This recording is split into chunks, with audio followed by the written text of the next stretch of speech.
Stand clear of the closing doors, please.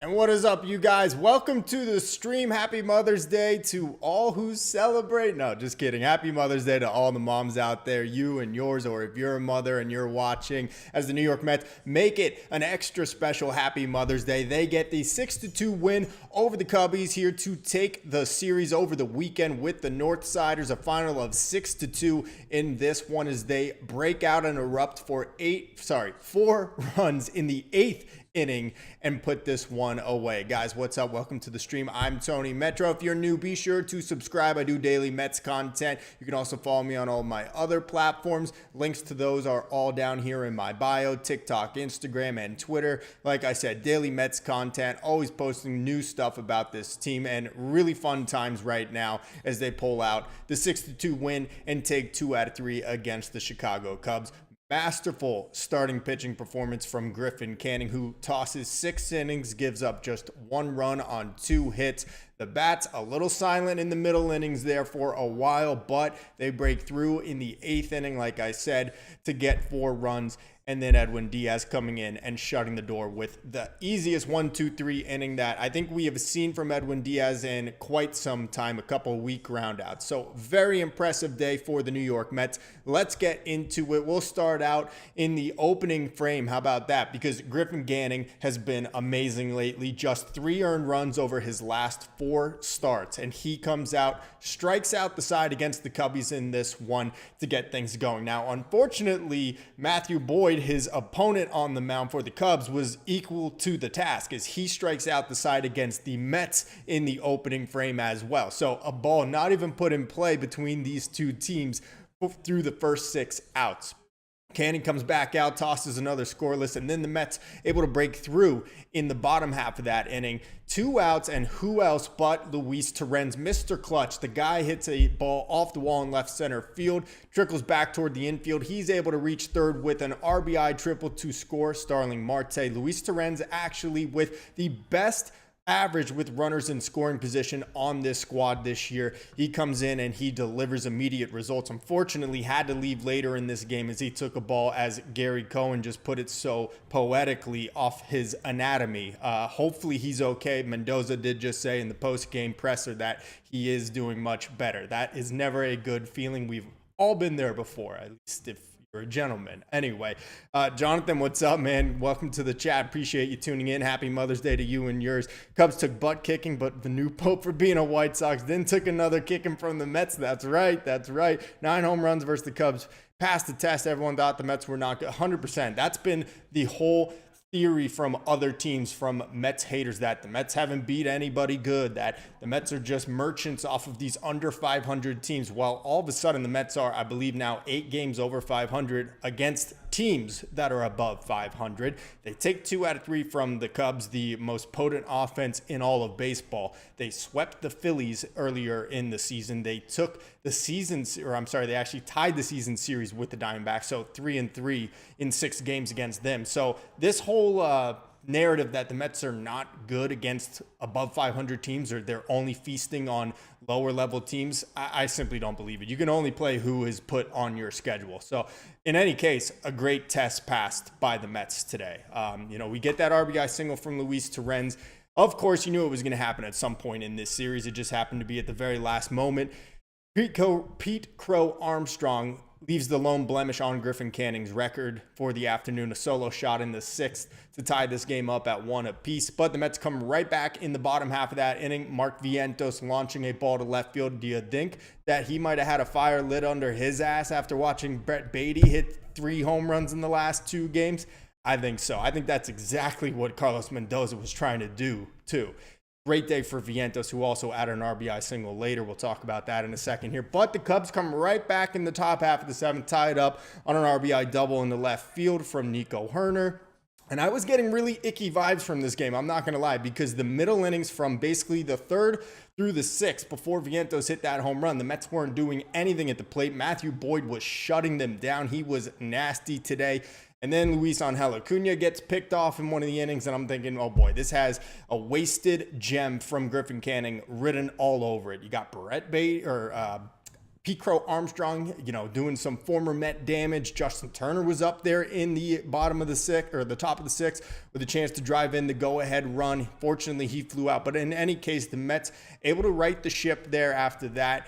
Keep it a 2-2 ball game. And then in the eighth inning, of course, Francisco Lindor, Mr. Clutch, doing what he does. The solo shot into the bullpens in right center field to untie this ball game. And from there, the Mets were off and running. Pete Alonso hits a double down the left field line. He scores on that. Mark Vientos single back up the middle to make it 4-2. And then Brandon Nimmo with a 2-run shot to really give the Mets some breathing room as they close this one out, a final 6-2. What do you guys think? What is your biggest takeaway from this game? Who's your MVP? It's tough for me. I got to give it to Mark Vientos, though. I mean, I would say Francisco Lindor because he gets the go-ahead homer in the ninth or in the eighth, but Vientos obviously pretty impactful. Number one, tying the game there, or giving the Mets the lead there in the bottom half of the sixth, and then also getting some insurance runs, which opened the door for Nimmo to hit his 2-run homer. So for me, it's Mark Vientos, but who would be your MVP in this game? You could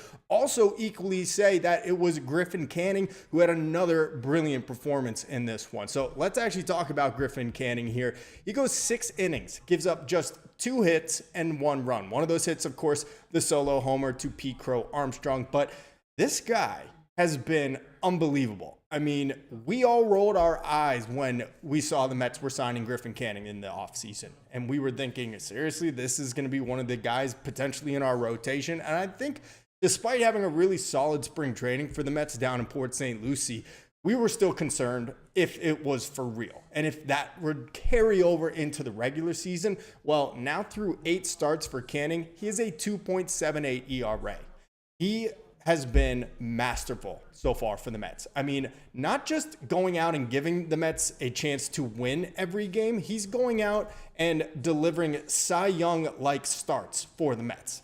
Maybe not going as deep into games as you would like from a Cy Young winner, but 1 or 0 runs in each of his last 5 starts now.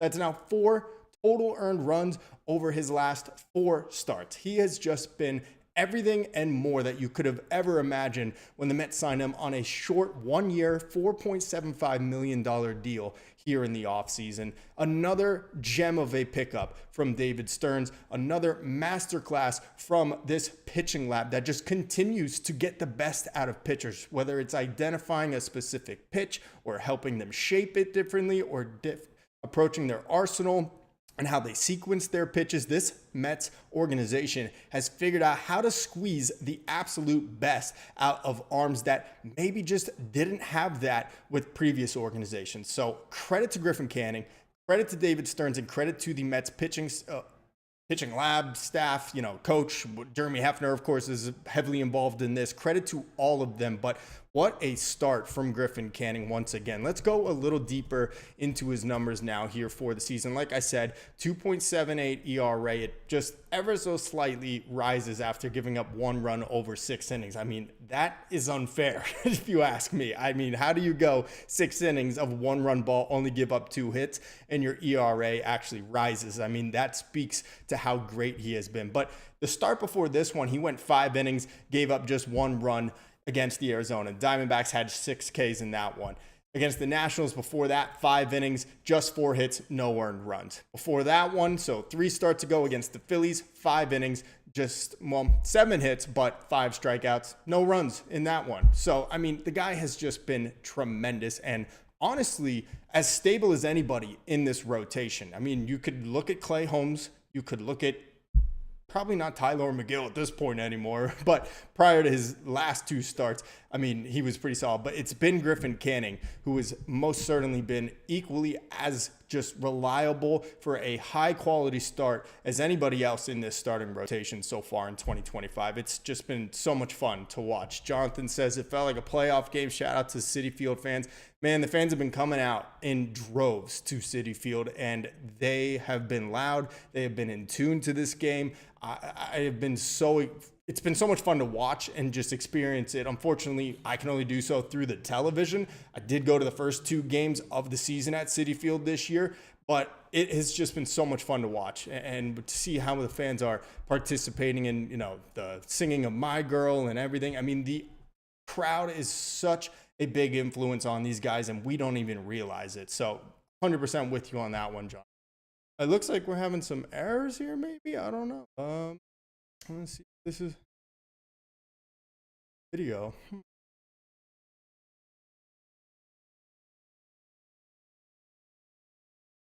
Yeah, if you're still with me, then I apologize, because what I'm seeing here on my YouTube is that it's not working. So I'm not totally sure what's going on here. But if you're still with me, just hang around as we get into the rest of this here. But for whatever reason, I'm getting some error messages here on my YouTube stream. So I need to take a look at this, see if this is going to sort itself out, or if we're off the air.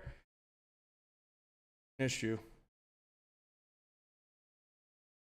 Okay, so buffering. Okay, so it's buffering for you guys, I guess. Okay, video and audio good? Okay, thanks, Jonathan. I appreciate you letting me know. For whatever reason, YouTube gave me this pop-up error and it was telling me that we were having some issues. I guess it might cause some buffering for you guys, but hopefully that's not the case. Jonathan, thank you for letting me know. I really appreciate it. But that's really what I have to say about Canning. Just another amazing performance from him.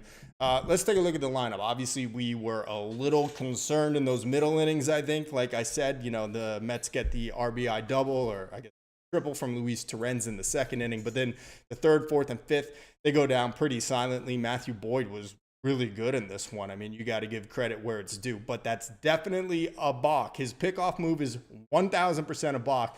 Gary Cohen just could not let it go. I mean, Cubs fans watching that must have been so irritated listening to Gary Cohen go on and on and on about how, is it a legal pickoff move though? I don't think it is anyway, but he was very, very good, Matthew Boyd. But then, of course, we got the Vientos home run. Big day for Vientos. Let's take a look at him. He goes 2 for 4. He has that solo homer in the bottom of the sixth to give the Mets the lead right back. And then he has that RBI single in the eighth inning to give the Mets a little bit of breathing room. He's looked really good the last 2 days. He gets 2 rope singles yesterday in the game after finally getting back in there at DH. Brett Beatty hitting 3 homers in the first 2 games of this series, I do believe lit a fire under him. I really, truly believe that he is starting to feel the pressure of, hey, I better get it going or this guy might just take my job. So we'll see if that is the case. I do still believe in Mark Vientos. I still think he's going to be that 25 to 30 home run bat in this lineup, perennial third baseman for the foreseeable future with the New York Mets.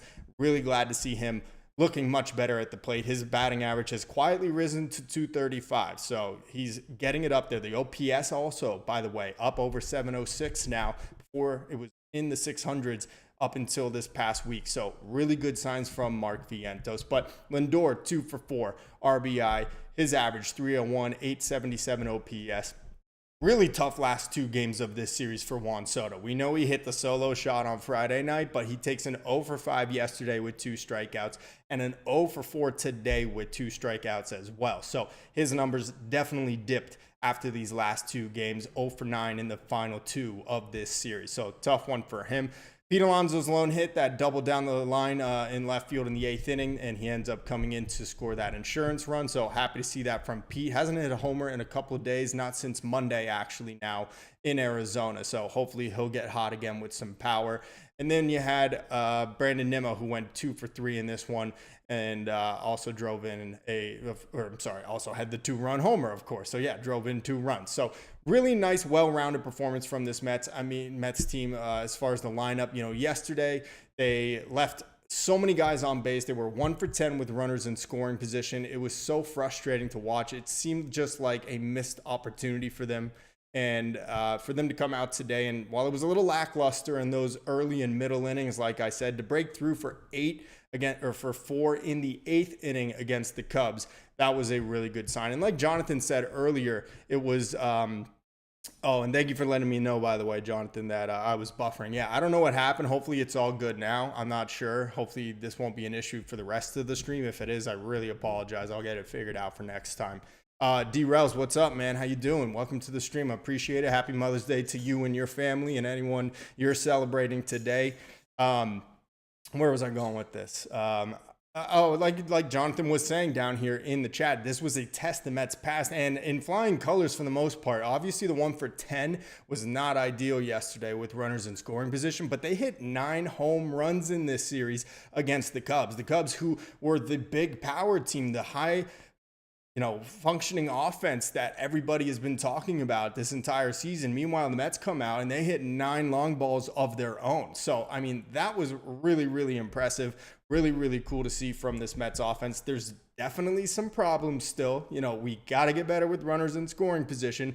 Their 2-strike approach has been great, but their 2-out approach, not always so great. I mean, Luis Torrens showed it off for us today, but for the most part, up and down the lineup, you can make a case that each of them needs to improve in those types of situations. But overall, 9 home runs in this 3-game set with the Cubs. They score 7 on Friday. They scored 5 yesterday. Unfortunately, they fall short, but then today they come out and score 6 again. So they're getting closer and closer to getting that about 5 runs per game average for the season here in 2025. That's about where we pegged them and expected them to be. And all it's going to take is for them to keep having good at-bats, hitting the ball out of the ballpark, taking their walks, and it will come to.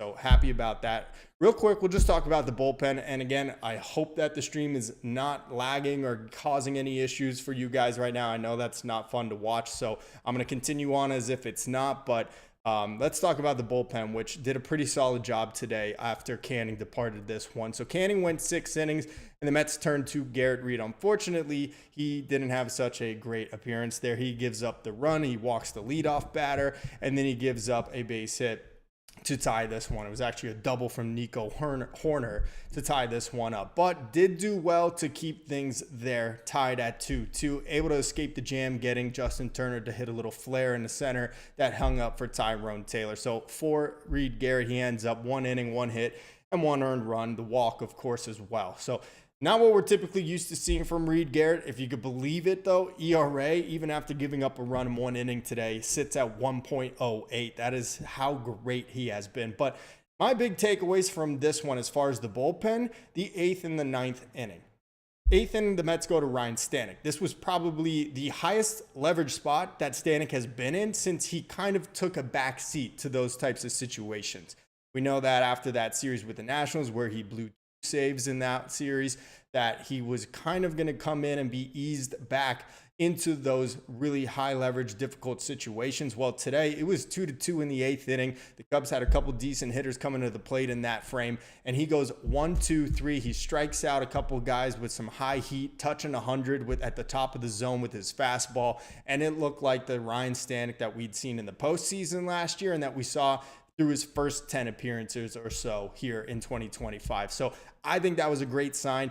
AJ Minter's done for the year, as we know, so we need the best possible version of Stanek to be that dependable setup guy along with Reed Garrett now through the rest of this year. So I was really, really happy to see that. And then the next big takeaway was Edwin Diaz. No strikeouts in the 9th inning, but you know what? Sometimes you don't need to blow them away. You just got to make good pitches and get weak contact. That's exactly what Edwin Diaz did. He gets weak ground balls to third on the first 2 outs, and then a weak one to the right side at first base that Pete Alonso fields and flips over to him to end the game. So that was really nice to see. Edwin has quietly been really solid now in his last couple appearances, has not been wild, has not seemed like he has no control of his pitches. And I like that he's been pitching to contact a little bit more.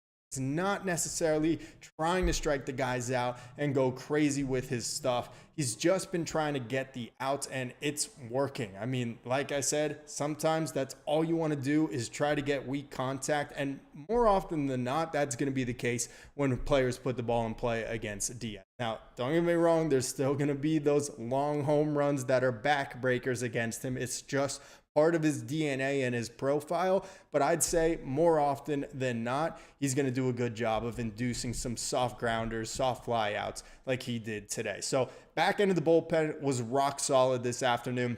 I'd even say throughout the entire series, they did a good job on Friday outside of Buto and Dednell Nunez struggling a little bit there. On Saturday, they did a good job again outside of Max Kranick giving up those 2 hits. By the way, if you look at the hitter, I believe it was Dansby Swanson who drew a walk to load the bases in that inning against Kranick right before Miguel Amaya's 2-run single, which ultimately was the difference. If you go back and look at those calls from the home plate umpire, there were 3 missed calls at the bottom of the zone that could have easily and should have been called strikes. I truly said it in the moment. That changed the complexion of the inning and unfortunately the lone game the Mets lost in this. It's ancient history now. Who cares? It's yesterday.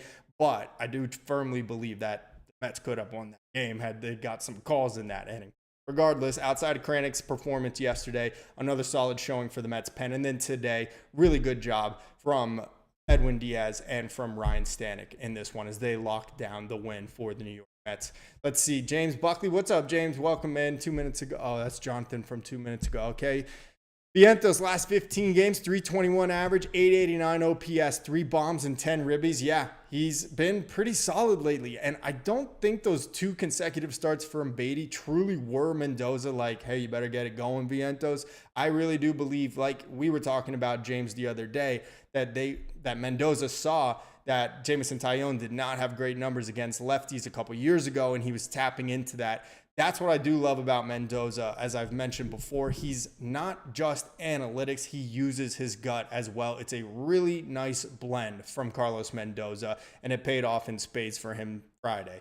Let's see. And Beatty, last 15 games too, 289 average, 977 OPS, 4 bombs and 10 ribbies. Yeah, I mean, it's been really great. The only difference I say about it for Beatty, though, is that 4 home runs in that span, but 3 of them came in the last 2 games. So while I'm impressed by it and I hope it continues, I'm not sure how much I'm buying into it quite yet. I need to see it spread out and over a little bit of a lengthier amount of time, a little bit longer piece of this schedule moving forward. But it's a good problem to have if you can have 2 good young players playing well, competing for a position, especially with the DH spot essentially open, and with Brett Beatty potentially filling that spot, or Mark Vientos doing it, especially because you have Marte, who's going to be the one taking on lefty. So it's a win-win-win if you ask me. You just get these 2 guys going.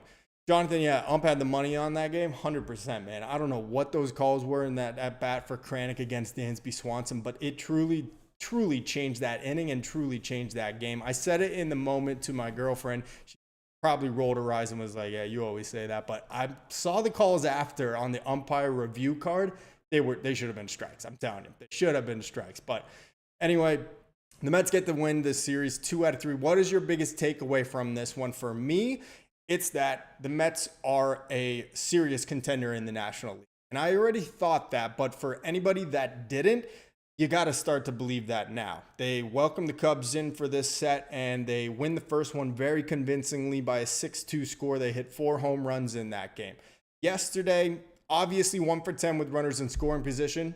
You're not going to win many games. It's something I've said many, many times they need to improve on, and I believe that they will. It's hard to be that bad for that long in those specific situations, especially with a lineup as talented as this one.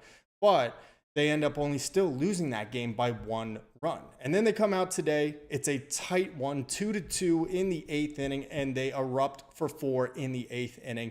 So for me, 9 home runs in the series. They lose their 1 game by just a single run, and then overall take 2 out of 3 from the Cubbies.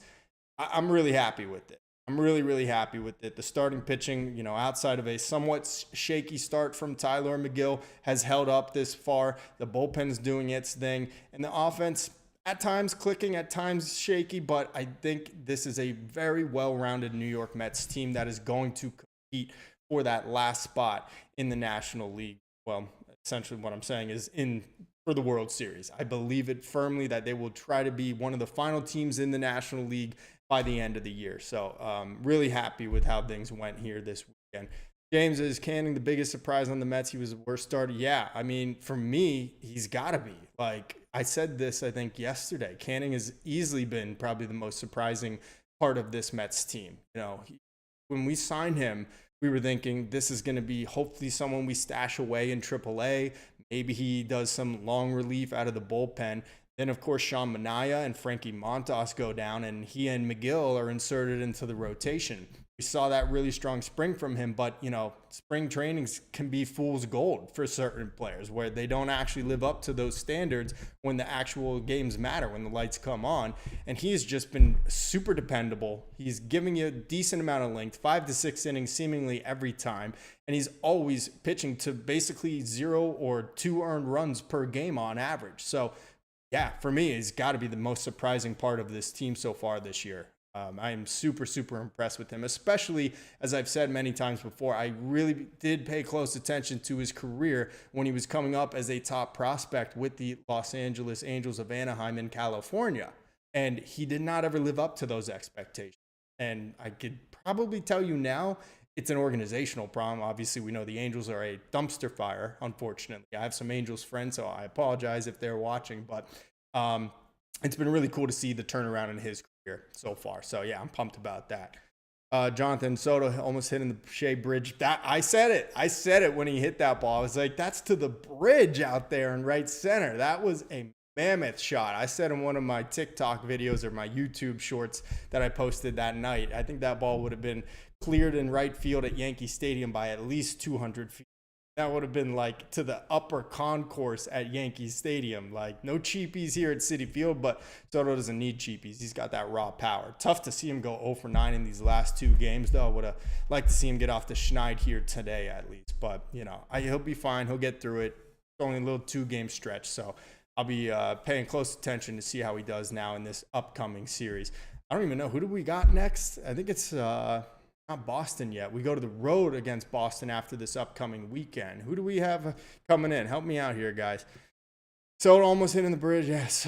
Canning's 6th lowest ERA in the National League. Yeah, James, that's right. Unfortunately, Shinobu Yamamoto has a ridiculous ERA. It's like under 1 for the Dodgers so far this year. Like, he's absolutely ridiculous. Filth. I mean, he has been insane. So I don't think that Canning's going to compete for the Cy Young this year, but if he kept doing what he's doing now, fine by me. The only reason he wouldn't compete for it is because of that freak out in LA, Yamamoto, and how well he's pitching right now for the Dodgers. But Pittsburgh, oh my gosh, that's right. We got the Pirates, the Paul Skeens. First time we'll see Paul Skeens. All right, I'm excited for that. And so let me actually go over here and we'll preview tomorrow's game real quick before we wrap things up here. Paul Skeens will be on the bump, and the Mets will be throwing David Peterson. Okay, so this will be fun to watch. I have not really watched a whole lot of Skeens yet, but wow, nasty with the whip, 0.95. Somehow still has a 2.77 ERA. No surprise he's 3-4 because the Pirates are just atrocious as usual. Super unfortunate to basically waste the first 2 or 3, 4 years of this guy's career before they inevitably end up trading him, but sure that will be the case, unfortunately. Last time out for Skeens, he went 6 innings, gave up 2 earned runs on 3 hits and 4 walks against St. Louis. And then before that against Chicago, 5 innings, 5 hits, and 3 runs.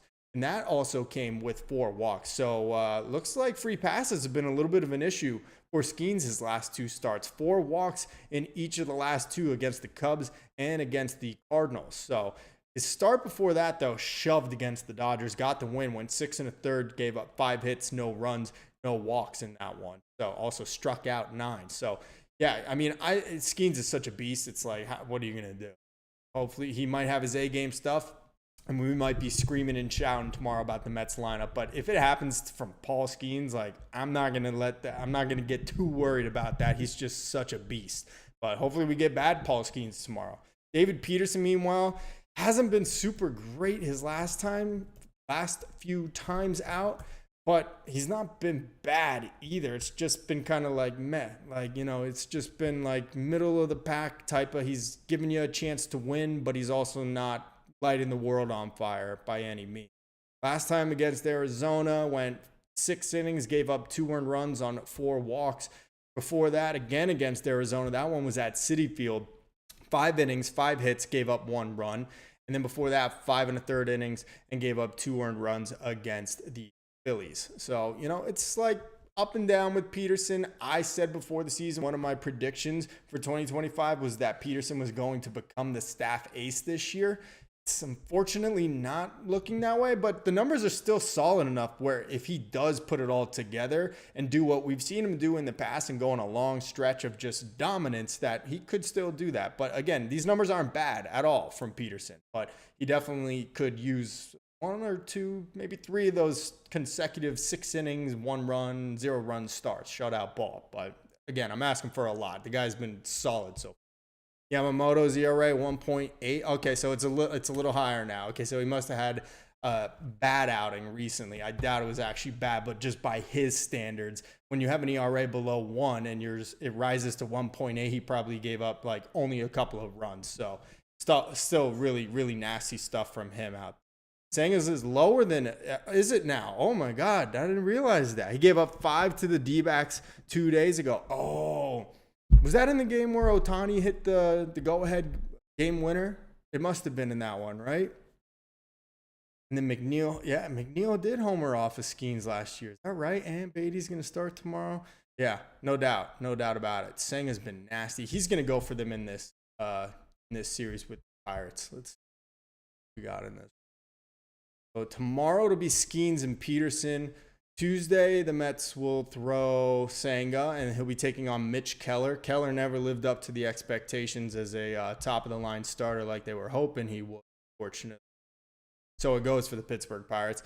And then Clay Holmes against, I believe it's Bailey Falter is his name? Yeah, Bailey Falter for Pittsburgh, who does not have super great numbers. Low whip, but high ERA. So I don't know if it's that the Pirates just don't play very good defense or something like that, but yeah, I mean, this is a huge opportunity for the Mets. You know, like everyone's been saying that the Mets, you know, are just merchants for, you know, playing against really poor teams. I don't believe in that narrative at all. I don't think we've played any really poor teams yet this year. I think this is the only bottom tier team we've played to this point so far. You know, we had the Marlins. The Athletics have been really, really solid to this point. And I said it after that series that they're actually pretty good, and they're proving it so far. They gave Yankees a tough night last night. They're actually playing that rubber game here this afternoon.